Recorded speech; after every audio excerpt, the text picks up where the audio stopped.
Pertanian Indonesia sekarang ini bisa dibilang lagi ada di persimpangan jalan menghadapi tantangan yang nggak main-main. Nah, hari ini kita akan bahas sebuah solusi terobosan yang datangnya dari Tokyo yang menawarkan jembatan strategis menuju masa depan pertanian yang jauh lebih profitable dan juga berkelanjutan. Oke, mari kita mulai dengan satu pertanyaan besar ya. Mungkinkah ada satu solusi yang bisa menjawab tiga krisis sekaligus, yaitu ketergantungan kita pada input kimia, lalu rendahnya keuntungan para petani, dan tentunya dampak perubahan iklim yang makin terasa. Itulah yang akan kita bedah bareng-bareng hari ini. Jadi, ada tiga masalah besar yang ibaratnya saling mengunci pertanian kita saat ini. Pertama, biaya pupuk kimia yang terus-terusan naik. Kedua, keuntungan petani yang makin tipis. Dan ketiga, dampak krisis iklim yang makin nyata. Situasi kayak gini jelas butuh sebuah pendekatan yang benar-benar baru. Dan yang menarik, terobosan itu datang dari tempat yang mungkin gak kita sangka-sangka. Sebuah kota metropolitan global, Tokyo. Ini bukan cuma soal produk baru, tapi sebuah konsep revolusioner yang bakal mengubah cara kita melihat kesuburan tanah. Penting banget nih buat dicatat, Tokyo 8 itu bukan pupuk biasa. Ini adalah teknologi hidup, sebuah biostimulan berbasis mikroba. Uniknya, ini lahir dari riset 35 tahun di bidang pengolahan air limbah yang ternyata menghasilkan sebuah komunitas mikroba yang super beragam dan kuat, yang siap menghidupkan kembali tanah pertanian kita. Oke, sekarang kita masuk ke bagian intinya. Gimana caranya pendekatan ini bisa memberikan kemenangan yang nyata bagi setiap pihak yang terlibat, dari petani, investor, sampai ke pemerintah. Coba kita lihat datanya langsung ya. Studi ilmiah nunjukin kalau Tokyo 8 itu mampu meningkatkan jumlah anakan padi sampai 135%. Buat yang belum tahu, anakan ini adalah tunas-tunas produktif yang nantinya jadi bulir padi. Jadi bayangin aja, potensi malai padinya bisa lebih dari 2 kali lipat dari setiap rumpun. Ini artinya lonjakan volume panen yang luar biasa dari lahan yang sama. Tapi ini bukan cuma soal jumlah loh. Kualitas itu kuncinya. Testimoni dari petani organik veteran kayak Bapak Matsushita, ini jadi bukti gimana peningkatan hasil panen juga diiringi dengan kualitas premium. Rasa yang lebih enak, aroma lebih wangi, dan tekstur yang lebih baik, yang pastinya menaikkan nilai jual produk. Nah, ini dia dampak langsungnya ke kantong. Data di lapangan menunjukkan pengurangan penggunaan pupuk kimia NPK, yaitu unsur nitrogen, fosfor, dan kalium, bisa sampai 70%. Coba lihat, turun dari 200 kg menjadi cuma 60 kg per hektar. Ini kan penghematan biaya yang luar biasa, sekaligus pengurangan risiko yang signifikan banget buat investor dan petani. Tokyo 8 ini bukan cuma soal hasil panen, tapi juga tentang mitigasi resiko. Tanaman itu jadi lebih tangguh secara alami. Beda banget sama pertanian kimia yang cenderung bikin tanah makin sakit dari waktu ke waktu. Tokyo 8 ini secara aktif membangun kembali kesehatan dan struktur tanah. Jadi ini investasi jangka panjang yang jauh lebih aman. Jadi kalau kita rangkum, ini tuh win-win solution buat semua pihak. Off-taker dapat pasokan premium yang stabil dan melimpah.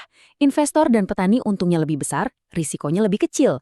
Manajemen pertanian bisa mencapai target KPI dengan lebih mudah. Dan pemerintah melangkah lebih dekat ke arah ketahanan pangan dan jadi pemimpin di isu iklim global. Oke, keren banget kan hasilnya? Pertanyaannya sekarang, gimana caranya semua ini bisa terjadi? Yuk kita bedah sains di balik kehebatan Tokyo 8, pasukan mikroba yang bekerja tanpa henti di dalam tanah. Inilah rahasianya. Kekuatan Tokyo AHP itu bukan dari satu jenis mikroba jagoan, tapi dari sebuah konsorsium. Bayangkan seperti sebuah komunitas atau pasukan super terorganisir yang isinya lebih dari 1.500 jenis mikroba unik. Mereka ini bekerja bareng-bareng untuk menghidupkan kembali seluruh ekosistem tanah. Cara kerja mereka bisa kita ringkas jadi 4 aksi utama. Pertama, mengamplifikasi. Mereka ini mempercepat penguraian bahan organik kayak kompos, mengubahnya jadi nutrisi yang super cepat tersedia buat tanaman. Kedua, menghidupkan. Mereka membangun kembali tanah yang keras akibat kimia jadi gembur dan subur lagi. Ketiga, membersihkan. Mereka ini ibarat tim pembersih yang aktif memakan dan menetralisir sisa-sisa polutan kimia di tanah. Dan yang terakhir, memaksimalkan. Mereka membantu membuka potensi genetik tanaman secara penuh, terutama untuk proses fotosintesis yang lebih efisien. Dan ini bukan omong kosong ya.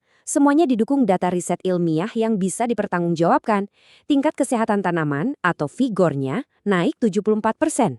Kandungan klorofil, si pigmen hijau yang penting banget buat fotosintesis, meningkat 42%. Dan yang paling fundamental, ekspresi gen kunci untuk pembentukan klorofil ini melonjak sampai 90%. Ini adalah validasi ilmiah yang nggak terbantahkan. Nah, setelah kita paham sains di baliknya, sekarang kita ngomongin strateginya. Gimana caranya teknologi ini bisa sampai ke tangan petani dengan efisien dan terjangkau, tapi tetap punya nilai global? Kuncinya itu ada di model yang inovatif banget, namanya mikrowaralaba. Jadi kita nggak impor produk. Jadinya, sebaliknya unit produksi mini yang portable didirikan langsung di tingkat desa. Cuma dengan 10 liter biang dari Jepang, satu unit ini bisa memproduksi sampai 3.000 liter Tokyo 8 setiap bulannya. Praktis banget kan? Dan lihat deh grafiknya, jelas banget kan bedanya? Dengan produksi lokal, kita bisa pangkas habis biaya logistik dan impor yang mahal itu. Potensinya, biaya pengadaan bisa ditekan sampai 80%. Ini yang bikin teknologi canggih jadi sangat terjangkau. Tapi ceritanya nggak berhenti di situ. Ada pilar kedua yang nggak kalah dahsyat, pasar kredit karbon. Dengan menggabungkan TOG8 dan praktik irigasi hemat air yang dikenal sebagai Alternate Wearing and Drying atau AWD, potensi kredit karbon yang bisa dihasilkan itu mencapai 9,18 ton ekuivalen CO2 per hektar setiap musim panen. Nah, kredit karbon ini bukan sekedar angka di atas kertas loh. Lewat skema Joint Crediting Mechanism atau JCM, antara Indonesia dan Jepang, kredit ini punya nilai jual internasional yang signifikan banget. Potensinya bahkan bisa 10 kali lebih mahal di pasaran Jepang. Ini membuka sumber pendapatan baru, sekaligus memposisikan pertanian Indonesia sebagai pemimpin di panggung dunia. Oke, jadi kita sampai di kesimpulan, keputusan yang ada di hadapan Anda sekarang ini bukan cuma soal beli produk, tapi ini tentang membuat sebuah pilihan strategis untuk masa depan pertanian Indonesia. Ini adalah investasi untuk keuntungan yang lebih tinggi, investasi untuk kedaulatan pangan nasional kita, investasi untuk ekosistem pertanian yang tangguh dan sehat, dan juga investasi untuk kepemimpinan Indonesia di panggung ekonomi dan iklim global. 4 pilar ini adalah hasil dari satu keputusan strategis. Pada akhirnya, pertanyaan ini kembali ke kita semua. Di tengah semua tantangan dan peluang yang ada, masa depan seperti apa yang akan Anda pilih untuk pertanian Indonesia? Tokyo 8 menawarkan jalur yang jelas menuju masa depan yang lebih cerah itu. Jadi, jangan tunda lagi, ambil langkah pertama Anda. Silahkan hubungin Mbak Hayati AI dari Tokyo 8 untuk memulai diskusi strategis ini.